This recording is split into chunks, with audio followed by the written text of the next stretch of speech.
orang tanya, wajib tak kita sembahyang sunat taubat? Tuan-tuan, satu benda saya nak sebut. Yang tiap-tiap malam duk sembahyang sunat taubat ni buat apa? Buat apa? Ni satu benda juga kadang-kadang. Mak hang buat apa tu? Sembahyang sunat taubat.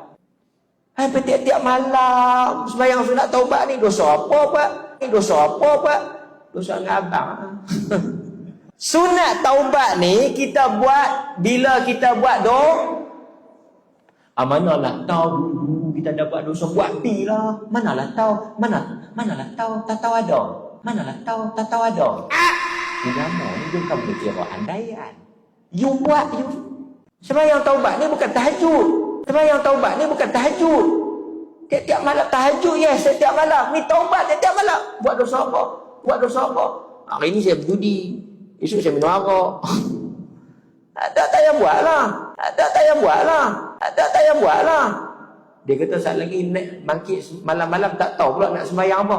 Ada orang dia tanya ni nak niat apa. Satu orang bangkit malam lepas dia tidur tahajud lah. Tu nak niat apa lagi? Baru ni saya tengok ada satu keratan video dalam sosial media yang menunjukkan satu orang individu. Saya tak tahulah dia ni ustaz ke, bukan ustaz ke, penglipur lara ke apa, saya tak tahulah. Dia ni seolah-olah mempertikaikan ibadat orang Islam yang selama ini pada setiap malam berqiyamul lail, bangun di tengah malam, buat sembahyang tahajud, buat sembahyang solat sunat taubat, buat solat sunat hajat. Tahajud tu tak apa, dia kata. Cuma yang dia duduk persoalkan, yang duduk tiap-tiap malam sembahyang taubat dengan sembahyang hajat ni pasal apa? Dia kata yang duduk solat hajat tiap-tiap malam ni hajat apa? Yang duduk solat taubat tiap-tiap malam ni duduk buat dosa hari-hari ke? Solat taubat ni dia kata buat bila kita buat dosa. Bila tak ada dosa buat, nak buat solat taubat buat apa? Macam sembahyang jenazah lah. Kalau tak ada jenazah, nak sembahyang buat apa? Subhanallah. Tuan-tuan muslimin dan muslimat yang dirahmati Allah. Saya tak mau nak ulas cara peribadi lah ustaz ni. Cuma kita heran dengan orang macam ni dibenarkan berkuliah, mengajar.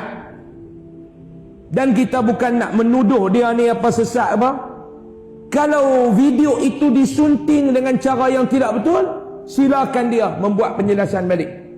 Saya masih menaruh harapan dalam diri saya bahawa mungkin video itu dipotong dengan tidak penuh. Saya masih bersangka baik dengan dia lah. Tak mau menuduh dia, saya bersangka baik dengan dia lah. Kita dianjurkan dalam Islam untuk bersangka baik. Tak apa. Cumanya saya nak kata dekat tuan-tuan hari ini, persoalannya Pak Long, salah ke kita ni nak solat taubat setiap malam? Itu soalan yang pertama. Salah ataupun tidak? Wallahu a'lam. Mungkin saya ni tak ada ilmu. Saya ni tak ada ilmu Pak Long yang pandai bercakap ya. Mungkin sekadar apa yang saya mengaji dan saya baca sikit-sikit ni, saya tak jumpa lagi lah ayat Al-Quran yang mana Allah melarang kita ni untuk bertaubat setiap hari. Nabi SAW melarang kita bertaubat pada setiap hari. Saya tak jumpa, takkanlah. Tak tahulah kok tuan-tuan mengaji, tuan-tuan jumpa. Saya tak jumpa. Yang saya jumpa, Nabi SAW sendiri mengatakan, aku beristighfar, aku bertaubat tidak kurang 70 kali setiap hari. Nabi kata. Yang tu saya jumpa. Adakah kita boleh kata yang Nabi Muhammad ni pun duk istighfar, duk tobat apa kerak-kerak? Dia tu kan maksum. Dia tak buat dosa. Yang dia duk istighfar pasal apa? Nabi pun tak betul. Boleh ke nak kata lagu tu? Kalau kita kata yang duk sembahyang tobat setiap malam ni pasal apa? Taubat ni bila buat dosa, sembahyanglah. Kalau tak ada dosa, tak payah duk sembahyang. Oh, dia kata manalah tahu kita terbuat dosa. Tak boleh. Lepas tu Nabi kata lagu tu kat Nabi. Yang Nabi Muhammad pun duk istighfar, duk bertaubat setiap hari. Pasal apa? Dia tak tahu ke kata dia tu maksum? Ha? Boleh pergi kata lagu tu? ajaran sunnah, ajaran Nabi SAW, aku pun beristighfar, bertaubat tak kurang pada 70 kali. Ada kata 100 kali. Sepatutnya yang kita kena kata, Pak Long, tak cukup takat semayang taubat 2 rakaat sehari, Pak Long. Tak cukup. Nabi yang tak ada dosa tu pun 70 kali istighfar, taubat. Kita kena lebih. Sepatutnya nada itu. Perbuatan kita duk solat taubat setiap malam tu bercanggah dengan agama ke? Nabi buat, Allah sayang. Tiba-tiba mai kita hari ni nak fikir orang duk semayang setiap malam.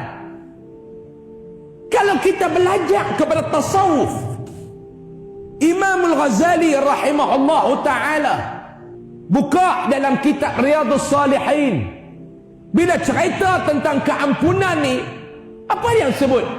Kita ni bukan takat kita ni kena minta ampun kepada dosa kita saja, kena minta keampunan daripada Allah di atas dosa-dosa yang dibuat oleh kita semua ni. Ya Allah, kau ampunkanlah dosa aku ya Allah, dan dosa-dosa umat Nabi SAW. Sebab apa yang kita ni balong kena minta pengampunan kepada dosa-dosa umat Nabi SAW? Sekali bila kita kata lagu ni, dia kata ni sesat pula. Yang dosa sendiri dia minta dosa apa? Saya nak tanya Pak Long, Pak Long, berapa ramai di kalangan umat Nabi Muhammad yang Pak Long telah sampaikan dakwah kepada mereka? Saya nak tanya Pak Long, berapa orang yang Pak Long telah ajar kebaikan kepada dia? Hari ni kalau kita tengok satu orang yang duduk tengah berzina di sana, kita jangan hukum lagi. Di neraka mereka ni, aku dah sampai dah mesej Islam kepada mereka. Ya Allah, Engkau ampunkanlah dosa mereka ya Allah. Jadikanlah maksiat ini maksiat yang terakhir kepada mereka ya Allah. Letakkan dalam hati mereka kebencian terhadap dosa dan maksiat. Ni yang diajar dalam ulama Ahlus Sunnah wal Jamaah. Mudah-mudahan Allah Subhanahu wa taala membuka pintu hati dia dan memberikan taufik dan hidayah kepada dia. Amin ya rabbal alamin.